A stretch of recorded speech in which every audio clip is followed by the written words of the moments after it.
Alpha Lima Whiskey 301 Santo Domingo. A Boeing 757 disappears from radar with 189 people on board. The plane's wreckage is soon found at sea. There are no survivors to say what happened.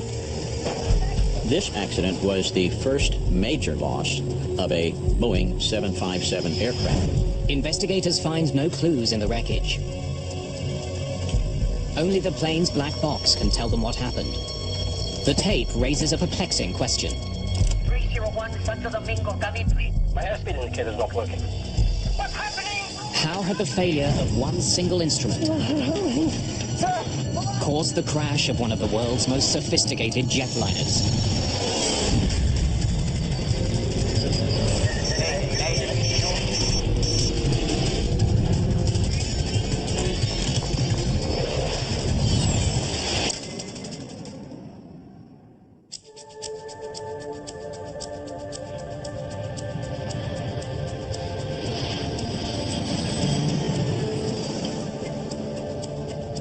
Gregorio Luperon International Airport in Puerto Plata, the Dominican Republic. February the 6th, 1996. The small Caribbean island is a popular winter getaway. A group of German tourists has been delayed. There are mechanical problems with the jet that was supposed to take them back to Frankfurt. The airline has arranged to lease another plane for the flight. The replacement jet is owned by Turkish charter company Birgenair.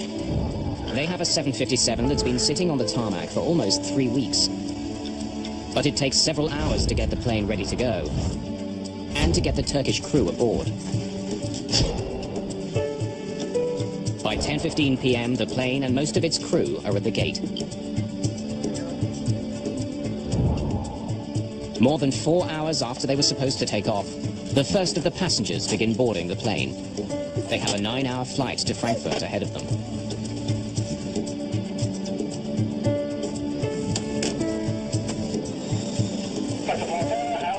Whiskey 301. Shortly after 11:30, Birgenair Flight 301 is given permission to leave the gate.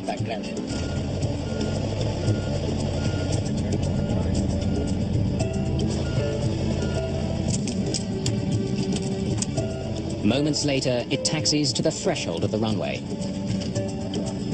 Cabin crew, take your seats, ready for takeoff. Cabin announcement is completed. First Officer Aykut Gergin is new to the 757 with fewer than 75 hours in the plane, all in the last 3 months. Thank you. Ready for takeoff. In contrast, Captain Ahmet Erdem is one of Birgenair's most senior pilots. He's logged thousands of hours in this type of plane. Alpha Lima Whiskey 301, ready for takeoff. 301, clear for takeoff, runway 08. Clear for takeoff, runway 08, 301. Thank you. A good flight. Good flight. Good flight. Mulis Evrenesolu is on this flight as a relief pilot. Like First Officer Gergin, he's been flying the 757 for less than 3 months.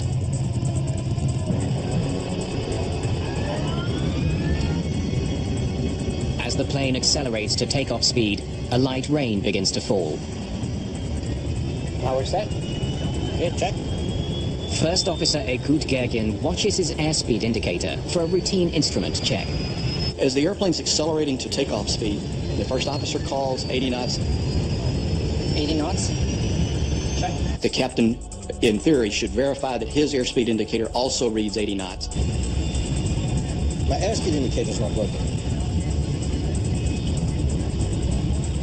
The captain's airspeed should read the same as his first officer's. 120.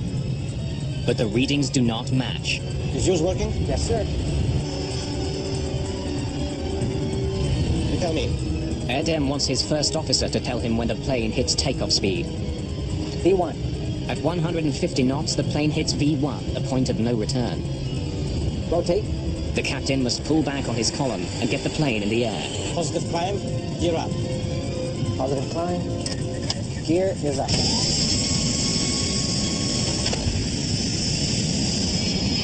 At 11:42, the plane takes off. Seconds later, Captain Erdem's airspeed indicator comes to life. Is it possible to turn off the wipers? Okay. Wipers off. Climb thrust. Climb thrust. First Officer Gergin reduces power to the engines for a gradual climb to cruising altitude. 301, Airborne 45, switch over Santo Domingo, 1243. 1243, bye-bye, sir. Climbing through 2,500 feet, Santo Domingo, good evening. First Officer Gergin establishes contact with the island's main tower in Santo Domingo. Alpha Lima Whiskey 301, climb and maintain 280. Center autopilot on, please. Center autopilot, as command. Yep.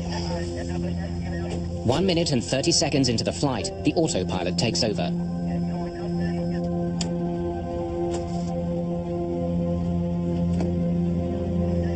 Onboard computers now make all the calculations and adjustments necessary to keep the plane climbing safely. Almost immediately, the computer reports a problem. Rudder ratio, Mach airspeed trim. 2 different alerts warn the pilots that the plane is traveling far too fast. Trim. But the first officer's airspeed indicator shows the plane climbing at a normal speed, 220 knots. Something's wrong here.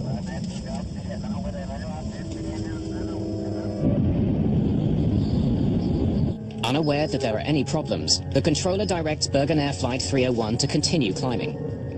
Alpha Lima Whiskey 301, report poke. Okay, 280, I'll call you over poke. 301. Okay, there's something crazy. Do you see it?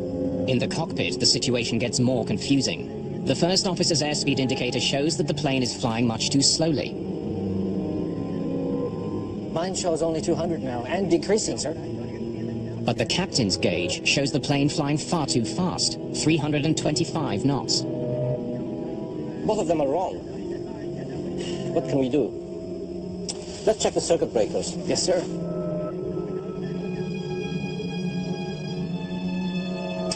As the first warning is eliminated, a more persistent warning replaces it.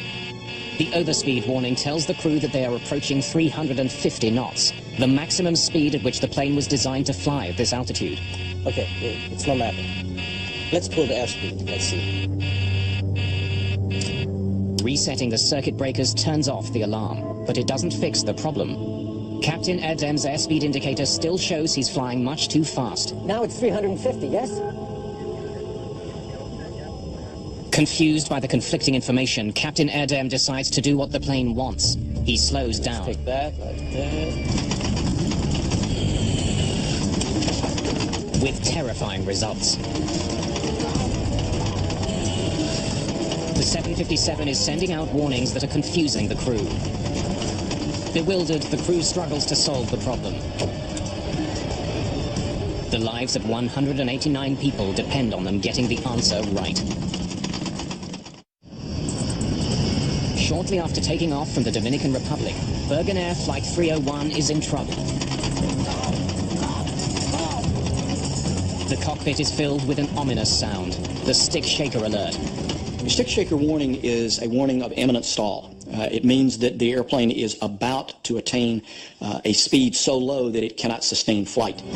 The alert is so serious that it actually shakes the pilot's control columns. Combined with a loud rattling, it's impossible to ignore. To add to the crew's confusion, the plane begins to vibrate and dip wildly. I'm sure every passenger on the airplane knew something was unusual because the aircraft started to shake in a very violent maneuver. It's not the only problem the crew is facing. ADI!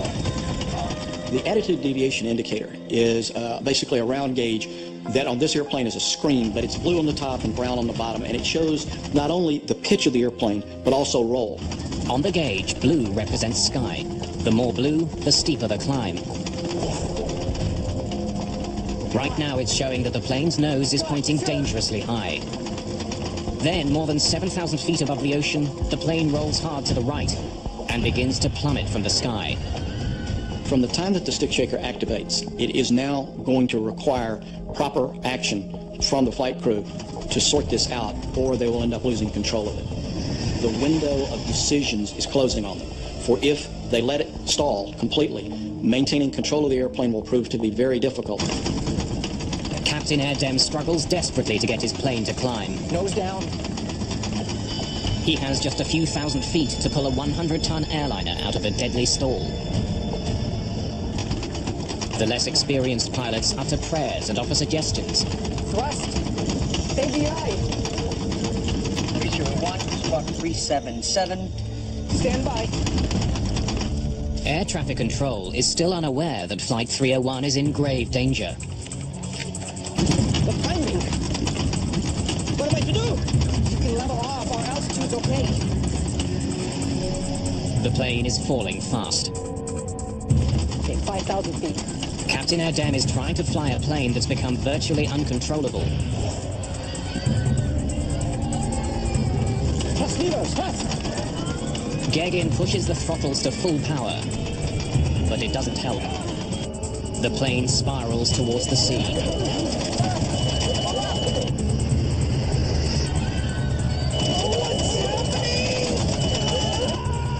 Alpha Lima Whiskey 301 Santo Domingo, come in please. Alpha Lima Whiskey 301 Santo Domingo, come in please. Less than 5 minutes after takeoff, Birgenair Flight 301 vanishes from radar. Come in please.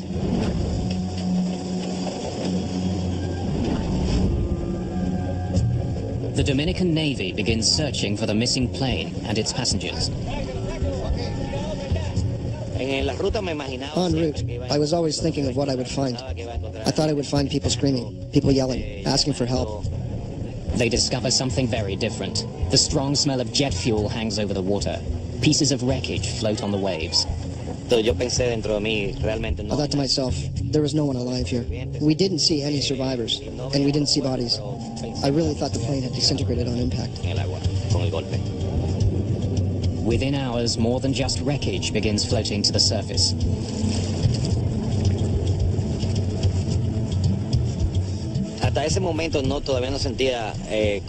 Around 5:20 in the morning, when the bodies started to come up, I did feel a great sorrow in my heart. I felt like I wasn't sure if I would have the strength to continue the work at that moment. The search continues by the light of the next morning. American and Dominican rescue ships scour a 1,300 square kilometer area for survivors. None are found.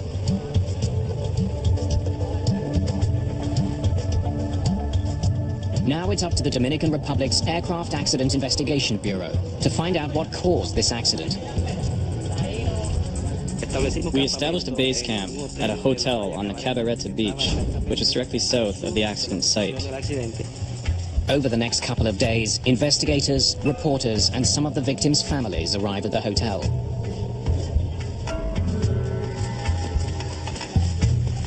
Nearby, evidence of the disaster reaches the Dominican shores. Wreckage and passengers' possessions are washing up on the beach. Even the smallest piece could be a valuable clue as to what caused the crash.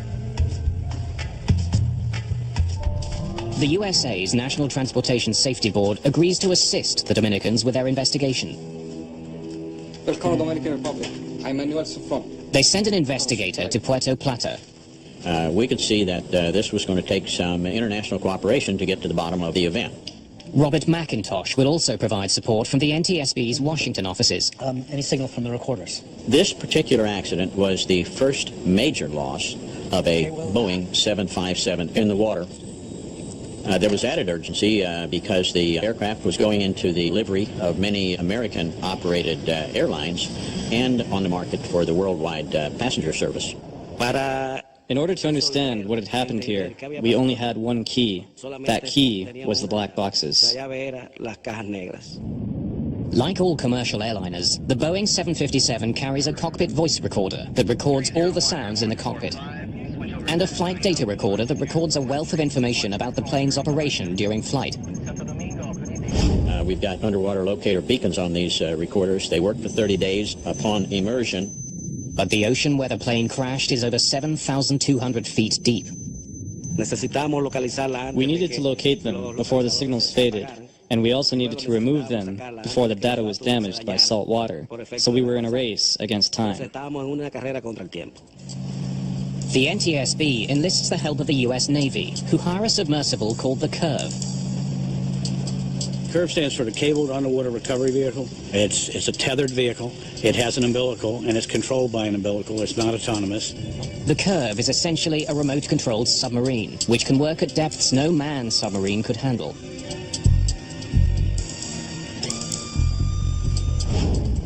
While the CURV travels from the United States, Major Souffrant starts to examine the evidence he has. Radar on the ground tracked the plane as it climbed into the night sky. I have the radar. The history of the flight is recorded here. So basically... Investigators study the radar records, along with the conversation between the ground controllers and the crew. I have the recording from the control tower. Santo Domingo, good evening. Alpha Lima Whiskey 301, counting with you. Alpha Lima Whiskey 301, climb and maintain 280. Okay, 280. The exchange between the controller and Flight 301 is normal. The investigators detect no signs of trouble. Last communication between them was only disrupted with a standby. 301, squawk 377. Stand by. As you heard, there's no reason why this plane went down.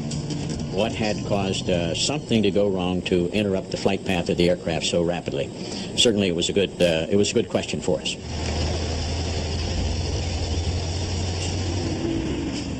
Any debris that's found is taken to a Dominican military base to be examined.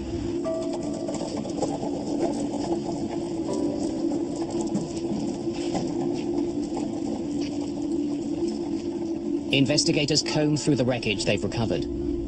Pieces of the cabin, life vests, even part of the landing gear have all been found. Every piece of debris is studied for signs of an explosion or fire. Investigators also check if any of the life vests are inflated. That would suggest passengers had some warning before the plane plowed into the sea. Cords on some of the life vests are hanging loose, but investigators conclude that could be the result of the plane's violent impact. The crash was so powerful, it has compressed coffee cans into flat pieces of tin.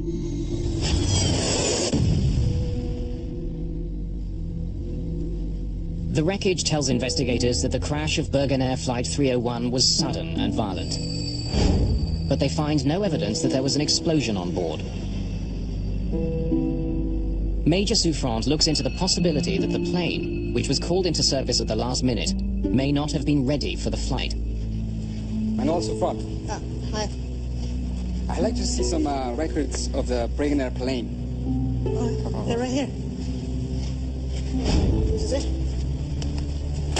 It had been on the ground for some time in Puerto Plata, and that became interesting to us. Why would an operating company have an aircraft sitting there? Investigators discovered that the plane wasn't on the ground for repairs. Based on maintenance records, the plane appears to have been mechanically sound. Birgenair simply didn't have enough passengers to justify the flight financially. So they kept the plane and the crew in the Dominican Republic for almost 3 weeks. The plane's maintenance records turn out to be one more in a series of empty leads. The CURV arrives in Puerto Plata harbor. On February the 28th, more than 3 weeks after the crash, it slips below the waves, looking for the remains of the Birgenair jet.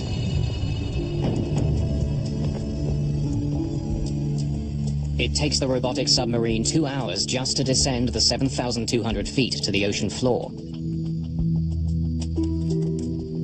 From there, it sends back images of the wreck of Flight 301.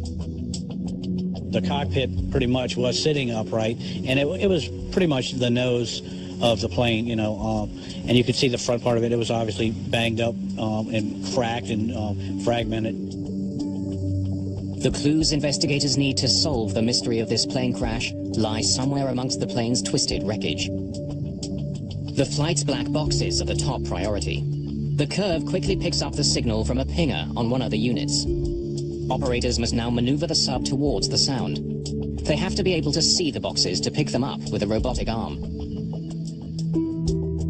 It takes just 90 minutes to find the first black box. The first one was sitting out in the open. Okay, it was where they could see it, and they picked the first box up. They grabbed a hold of it, and they just kind of tucked the arm up in place, you know, so that they wouldn't lose it.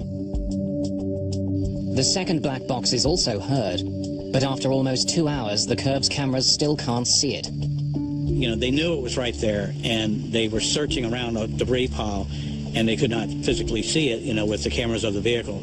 So as they went around a couple times, they started, you know, lifting metal up and moving pieces out of the way, and then they did find the second box under some debris.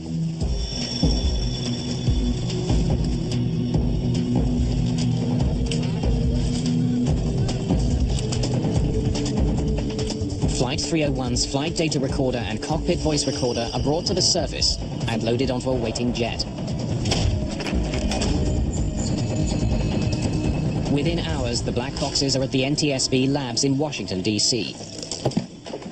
Technicians prepare to extract the precious data from the boxes. Investigators hope it will tell them what happened aboard Birgenair Flight 301. They'll soon uncover a stunning miscommunication between a seasoned pilot and his plane.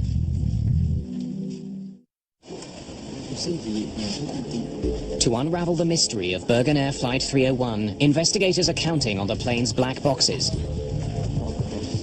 That flight data recorder was our key. So the technicians got busy and gave us plots, visual plots of what was going on with engines and airspeeds and so on, to allow us to try and understand why that aircraft slowed down and then simply departed controlled flight and entered the ocean.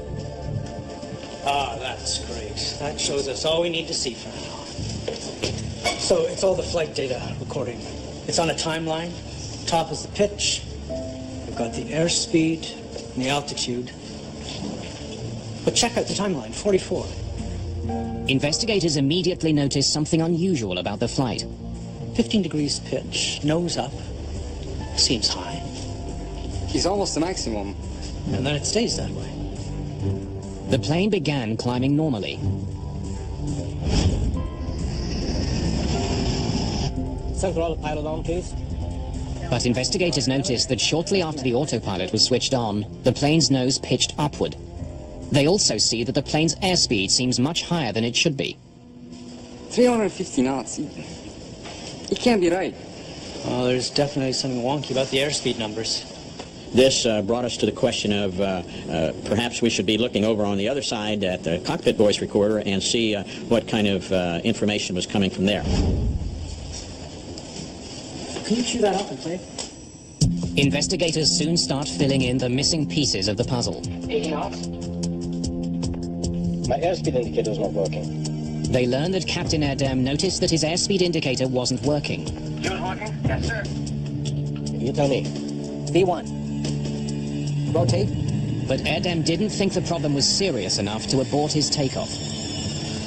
The tape reveals that once they were airborne, the crew quickly became overwhelmed by a series of warnings. Ratio, Mach airspeed trim, something. To investigators, the captain seems to become increasingly bewildered by the messages he was getting from his plane. Mine shows only 200 now, and decreasing, sir. Both of them are wrong. What can we do? Investigators don't know why the captain's airspeed indicator wasn't working. They do notice that the captain's gauge came back to life as the plane started to climb. Okay, it's no matter. Let's pull the airspeed. Let's see. It's a telling discovery, which leads investigators to focus their attention on the device that feeds the gauge's airspeed information. The pitot tube. A pitot tube is an airspeed sensor. A pipe open at one end that responds to air pressure. When the plane travels forward, an increase in air pressure inside the pitot tube causes the airspeed indicator's needle to move. My airspeed indicator is not working. But if a pitot tube becomes blocked, it can send faulty readings to the plane's gauges. Blocked pitot tubes have been a factor in previous plane crashes. In 1982, a Boeing 737 crashed in heavy snow in Washington, D.C. shortly after takeoff. The pitot tubes were blocked with ice.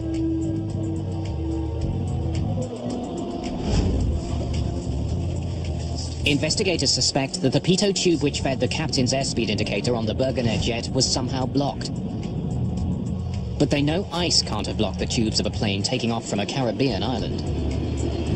We don't know why it was blocked, but it presented a very, very interesting situation to us. we started carefully looking at what could cause that kind of thing to happen. Senor!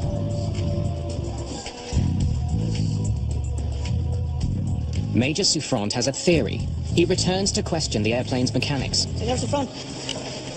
We are done with these, thank you. I'd like to ask you some more questions about the Birgenair plane. Souffrant suspects that mechanics may have taped over the pitot tubes during maintenance. It's a common procedure, but if the tape wasn't removed, it could have caused the deadly accident. Maybe a piece of tape was left on accidentally? No, sir. It didn't have to be taped.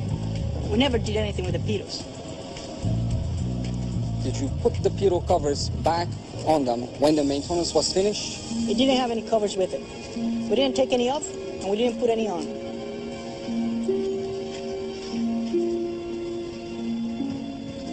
And that's when we discovered that the pitos had not been covered for the 25 days that the aircraft remained parked at the international airport in Puerto Plata.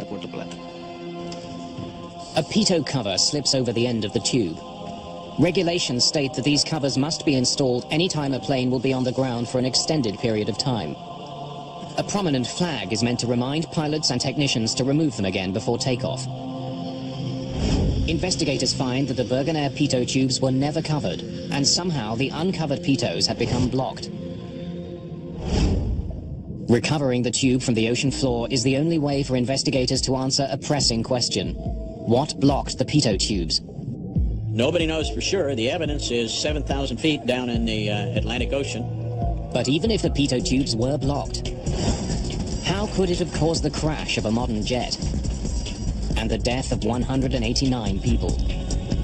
It's not like your car where you have only one speedometer. In this kind of an aircraft, you have a total of 3 airspeed indicators, and there's a flight data computer which is computing the velocity in relation to the ground. I'd like to welcome you all this afternoon. As you know, I'm Bob McIntosh. Using information from the black boxes, the NTSB pieces together a real-time animation from liftoff to the final moments of Flight 301. This is the indicator. The captain actually realized that his speed indicator was not working. Is yours working? Yes, sir. The big question for investigators is how could one faulty airspeed source result in a crash? He realized it at a time when he could have aborted. He could have turned back, but he chose to continue. Right now, investigators analyze the captain's every move and find that he allowed a small error to escalate and ultimately overwhelm him. Rotate. Positive climb. Gear up. Moments after liftoff, Captain Erdem's airspeed indicator appears to be working. And then that means it's at odds. But investigators suspect the gauge is responding to changes in altitude. Climb thrust. As the plane climbs through the thinning atmosphere, the air trapped inside the tube expands, causing a buildup of pressure. Inside the cockpit, this causes the airspeed indicator needle to deflect. Even though altitude is causing the increase in pressure, the sensors mistakenly read it as an increase in airspeed. So at this point, the takeoff is standard. Captain Erdem may have had 5 separate sources of airspeed to rely on, but investigators noticed that when the trouble started, he wasn't flying the plane. Center autopilot on, please. Center autopilot. As command. Thank you. The autopilot was. And unless the crew reconfigures it, the autopilot gets its airspeed information from only one source. Remember, the autopilot gets its data only from the captain's pitot tube, the one that was blocked. The data shows that the trouble on Birgenair Flight 301 began when the autopilot took over. Right after the autopilot is engaged, the plane's nose begins to rise. Investigators suspect that the crew didn't realize that the blocked pitot tube was feeding the autopilot faulty information. The computer registered that the plane was traveling too fast and raised the nose to slow it down. It soon rises to 15 degrees, then it stays there. Raising the nose works like an air brake. It slows the plane by creating drag. The autopilot is programmed to never bring the nose higher than about 15 degrees. Any higher, and the plane would slow down too much and stall. The autopilot's a pretty smart guy. He already knows he's got all the power that he's going to get for the climb. The only thing for the autopilot to do is raise the nose. And it raised the nose of the airplane to its limits of authority. But the autopilot was reacting to faulty information. Moments later, it sent out 2 different warnings. Rudder ratio, Mach airspeed trim. that the plane was traveling too fast to be controlled safely. And the airplane begins picking up warnings, rudder ratio, a variety of things that the airplane is sensing problems. Okay, there's something crazy there. Do you see it? Yes, there is something crazy. Mine shows only 200 now, and decreasing, sir. Both of them are wrong. Investigators realized that Captain Erdem wrongly concluded that both airspeed indicators were malfunctioning. In fact, his first officer's gauge was always correct. The plane was traveling much too slowly. What can we do? Captain Erdem no longer knows which instruments to trust. Let's check the circuit breakers. As they saw these caution lights, they decided they were going to start pulling some circuit breakers. That would be rather strange. The actions of trying to reset circuit breakers is something that pilots of older generations aircraft have learned via experience of sometimes being able to get an errant system back functional. Resetting the circuit breakers turns off the alarm. But that needle continued to climb around the clock face until it activated the overspeed warning. The autopilot system sent yet another warning that the plane was traveling too fast. But the reality was just the opposite. The plane was slowing down. At this point, the overspeed indicator is on. They're going slow, they think they're going too fast, and confusion is setting. Let's pull the airspeed. That's when Captain Erdem made the gravest error of all. You can see that he now pulls back from his throttles. Investigators realized that at the plane's already slow speed, pulling back on the throttles was disastrous. The crew got the most severe warning that a plane can send out. And that's when he gets to station. He's got a tactile sense coming through his flight controls that literally shakes the stick and says, "You've got to lower this nose." In a matter of seconds, Captain Erdem was first warned that his plane was traveling too fast, and then that it was traveling dangerously slowly. They're in direct opposition of each other, and two warnings that you would never expect to get one right behind the other. The autopilot is programmed to always disconnect when the stick shaker activates. It's up to the pilot to get the plane out of the stall. Once the autopilot reached its limits of authority, it said, "I've done all I can do. I'm out of here." When the autopilot disengaged, Captain Erdem suddenly found himself in control of the plane at the moment of his greatest confusion. If you watch the plane at the top of the screen... The cockpit recordings lead investigators to a stunning conclusion. ADI! Captain Erdem may not have recognized that his plane is about to stall, but the relief pilot behind him did. ADI! This additional pilot intervened to say, "ADI, ADI." In other words, look at that ADI and put yourself where you would normally see the nose of the aircraft. 5 degrees nose high, 10 degrees. So when the reserve pilot says ADI, he is attempting to focus the captain's attention to roll and pitch, which are becoming problematic. The relief pilot wanted Captain Erdem to recognize that the plane's nose was pitched dangerously skyward. Investigators can hear First Officer Gergen trying to convey the same message. Nose down. At this point, the first officer is actually trying to lead the captain to some solutions, but not actually take control of the airplane. What the 757 desperately needed was airflow over the wings to generate lift. The only way to get that was to point the nose down and dive. What puzzles investigators is that the first officer had a control column identical to the captain's. He could have pushed it and brought the nose down himself. He may have been able to save the plane. But he didn't. Instead, he and the other Turkish crew member continued offering suggestions to their more experienced but overwhelmed captain. But climbing, what am I to do? We can level off, our altitude's okay. The recording shows that Captain Erdem ignored valuable advice that could have saved the plane. And in the Birgenair case, there's the case of a relatively junior first officer looking at one of the most senior captains on the airline.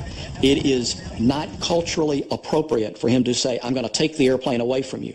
Instead, he tries to assist the captain, to lead the captain, but leave the captain in command.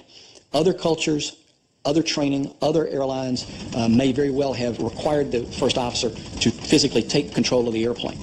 I think the social atmosphere in the cockpit will prevail to revere age and experience to the point where it can kill somebody. And in this case, it looks like it did. The flight data recorder reveals that instead of pushing the nose down, Captain Erdem tried to get more speed from his engines. At this point, the crew goes to full power. At the angle the plane was falling, the engines couldn't get enough air. Applying full power was more than they could handle. The left engine quit first. With the right side at full throttle, the airliner swings around as though its left wing were caught on a branch. The airplane goes into a classic full stall where the nose drops, it falls on a wing, which is now a very life-threatening condition. The 757 itself makes the situation worse. Like many modern jets, it uses a so-called swept wing design. The wings angle slightly backwards to reduce drag and increase fuel efficiency. But the design has a downside. One of the characteristics of swept-wing jets is they get less and less stable. They're much harder to fly as they approach stall. Sir,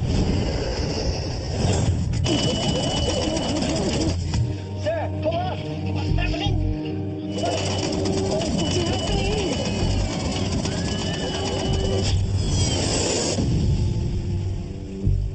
To maintain control of a swept-wing jet with no more altitude than they had in this condition is very, very problematic, and they are not successful when the airplane goes into the water. Investigators now know why Birgenair Flight 301 crashed. What they can't understand is why the flight ever left the ground. 80 knots? My airspeed indicator's not working. At 80 knots, if the pilot and co-pilot's instruments disagree, takeoff should be aborted. P1. Investigators are troubled that the captain took off knowing he had malfunctioning instruments. If something is not functioning correctly, it doesn't matter what it is, one should abort the takeoff at 80 knots. This decision on the part of the captain has been criticized, but there's a very short time window for this decision to be made. Members of the investigative team in Puerto Plata try to find any clues that might explain why Captain Erdem didn't abort his takeoff. It was raining that night. Perhaps he was worried that he wouldn't be able to stop his speeding plane in time. Procedurally, he's required to stop, but high-speed aborted takeoffs are something that are very serious, and that flight crews train to avoid high-speed aborted takeoffs if possible. And we certainly looked at the parameters of the runway to ensure that there was adequate runway in that particular situation. Careful measurements are taken. Investigators conclude that at 80 knots, when he first noticed the problem, Captain Erdem had enough runway left to bring his plane to a stop. He could have aborted his takeoff. There's also the question of the hastily assembled crew.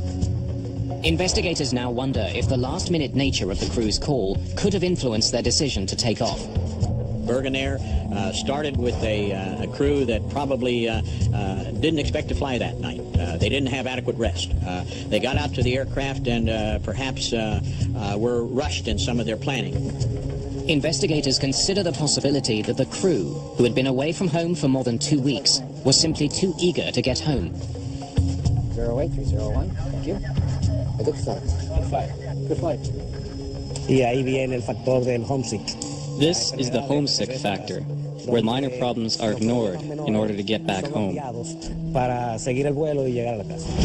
Investigators will never know what was going through Captain Erdem's mind when he opted to continue his takeoff.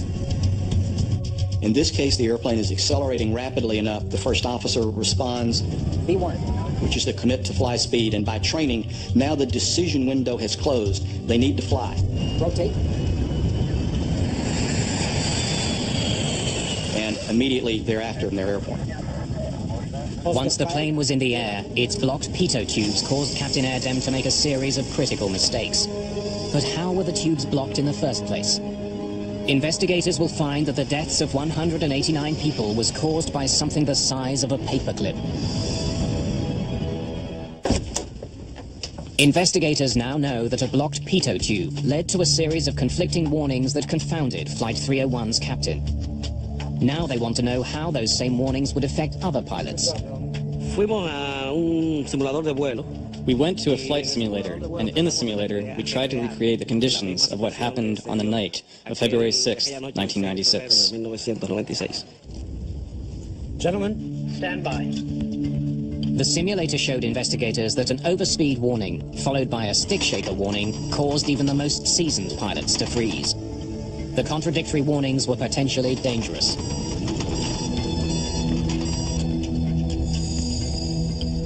When the stick shaker activated, it was very unnerving. It's really overwhelming. That would tell me that Mach airspeed warning horn, combined with a stick shaker, was a tremendously mind-boggling experience to a line pilot.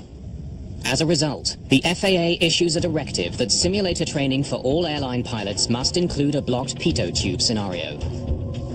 The flight crew within Birgenair was faced with a large number of warnings that kept coming, and each warning added complexity to the environment. There's a lot of warning lights going off. This captain is in a condition that is deteriorating now very rapidly. So there is a dramatically increased demand on the captain to fly the airplane. The FAA asked Boeing to change some of those warnings. Those changes include the addition of a new warning, which tells both pilots that their instruments disagree, and the ability for pilots to more easily silence troublesome alarms. Finally, Boeing modifies its planes so that pilots can easily choose which pitot tube the autopilot is using for airspeed readings.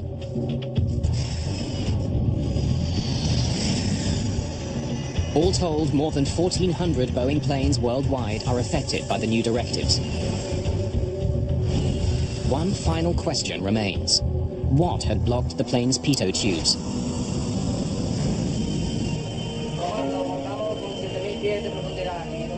Investigators conduct an extensive search for Birgenair Flight 301's pitot tubes.